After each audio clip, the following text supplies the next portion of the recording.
रामायण की कहानी सुनाई थी। श्रवण कुमार के माता पिता क्या थे? अंधे थे। श्रवण कुमार अपने माता पिता को कहाँ ले जा रहे थे? हाँ, तीर्थ यात्रा पर ले जा रहे थे। फिर रास्ते में क्या हुआ? किसको लगी प्यास? माता पिता को। फिर क्या हुआ?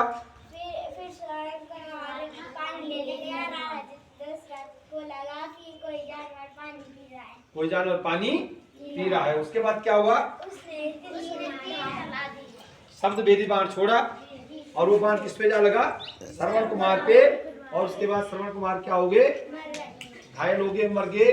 राजा दशरथ वहां गए तो उन्होंने कहा कि ये तो श्रवण कुमार हैं। उसके बाद वो पानी लेकर के उसके माता पिता के पास आए।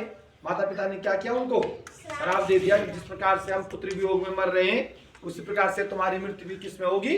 पुत्र वियोग में होगी। यहाँ तक कहानी हमने परसों सुनाई थी। अब देखो, मैंने आपको ये कहा था कि अयोध्या के राजा कौन थे? राजा दशरथ थे, यही बताया था। और उनकी कितनी रानियां थी? 3। कौन कौन? कौशल्या, सुमित्रा और कैकेयी। कौशल्या, सुमित्रा और कैकेयी। तो सबसे बड़ी रानी का नाम क्या था? कौशल्या। उसके बाद कैकेयी मंझली रानी थी। उसके बाद सुमित्रा सबसे छोटी रानी थी। ठीक है। तो राजा दशरथ जो है काफी बूढ़े हो गए। रानियां भी काफी जो है वो हो गई। क्या हो गई? उम्र दराज हो गई। लेकिन उनके क्या नहीं हुए? पुत्र नहीं हुए, संतान नहीं हुई। ठीक है। क्या नहीं हुई? संतान। बुढ़ापा आ गया। हाँ राइट। उन्होंने क्या करवाया? हवन करवाया। अब जो है उनके कुलगुरु थे कौन? वशिष्ठ जी। उन्होंने वशिष्ठ जी को कहा कि रात में अपने पंडित जी को कि देखिए गुरुवर, मेरी अवस्था चौथे पन में चली गई है लेकिन मेरी अभी तक कोई भी संतान नहीं हुई है। क्या उपाय? कुछ उपाय बताओ, क्या कुछ उपाय हो सकता है? उन्होंने कहा कि तुम जो है श्रृंग ऋषि के पास चले जाओ। किसके पास चले जाओ? श्रृंग ऋषि के पास चले जाओ। तो राजा दशरथ जो है श्रृंग ऋषि के पास के वो जंगल में कहीं तपस्या कर रहे होंगे, नंगे पाँव हुए, उनके चरण स्पर्श के। श्रृंग ऋषि ने कहा कि बोले राजन, यहाँ कैसे आना हुआ? उन्होंने कहा कि आप जानते ही हैं कि मैं निसंतान हूँ और मेरी अवस्था चौथी अवस्था होने वाली है। मेरा इतना बड़ा राजपाट है, मेरी संतान नहीं, कल के दिन इस राजपाट को कौन संभालेगा? तो मुझे संतान दे दीजिए। तो श्रृंग ऋषि समझ गए कि ये क्या चाहते हैं। उन्होंने कहा ठीक है। उन्होंने मुहूर्त निकाला, दिन निकाला, लगन निकाला और वो राजा दशरथ को कहा कि मैं फलाने दिन में आऊंगा, कुछ दिन आऊंगा।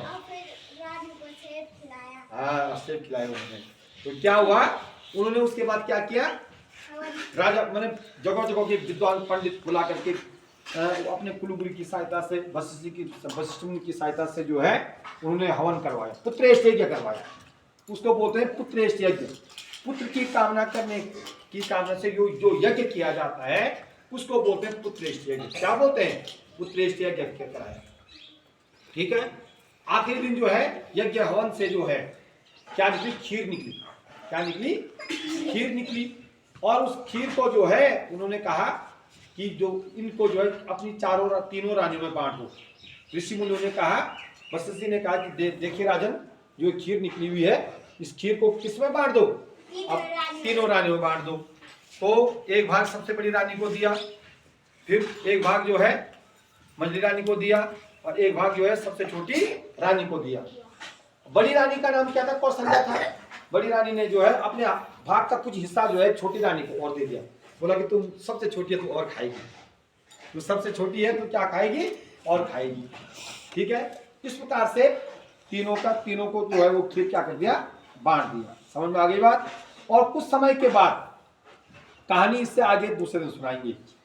कहानी इससे आगे दूसरे दिन कुछ समय के बाद क्या होता है ये बात हम बाद में बताएंगे। है? पुत्र होते हैं उनके। Very good very good. कौन कौन पुत्र होते हैं उनके? हैं? बड़े पुत्र का नाम होता है राम। हैं? कौशल्या के एक पुत्र कौशल्या के हुए, एक पुत्र जो है कैकेयी के हुए और 2 पुत्र किसके हुए? सुमित्रा के हुए। 2 पुत्र किसके हुए? सुमित्रा के हुए। ठीक है। तो जो सबसे बड़े पुत्र थे उनका नाम राम रखा गया।